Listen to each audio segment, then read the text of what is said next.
আসসালামু আলাইকুম ছোট ভাই রাসেল, কি অবস্থা? ও মাই গড, ও মাই গড, আমি কক্সবাজারে আইসা আমি এত বড় সেলিব্রিটি বা এত ভালোবাসার মানুষ পাবো আমি জীবনও ভাবি নাই।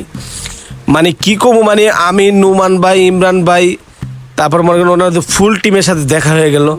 গাইস কি বলবো, মানে আমি খোদার কসম করে বলতে পারি, নিঃসন্দেহে বলতে পারি, নুমান ভাই, ইমরান ভাই, এদের টিমের কারো কাছে মানে কোনো অহংকার নাই। এত মানে সুন্দর, মানে এত বড় মনের মানুষ আমরা জানি না।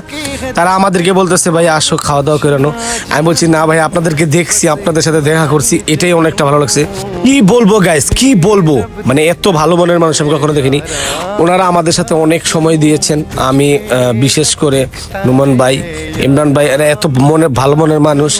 এরপরে কি বলবো, মানে আমাদের মোল্লা ভাই, উনি তো ফার্স্টে আমার চিনেই ফেলাইছে, বলে আপনি সিলেটের না, আপনি মোটরসাইকেল পাইছেন না। আমি এত খুশি, মানে মানে ওনারা আমারে চিনে, মানে আমি কি বলবো। থ্যাংক ইউ ভাইয়া, আপনার সাথে দেখা করে।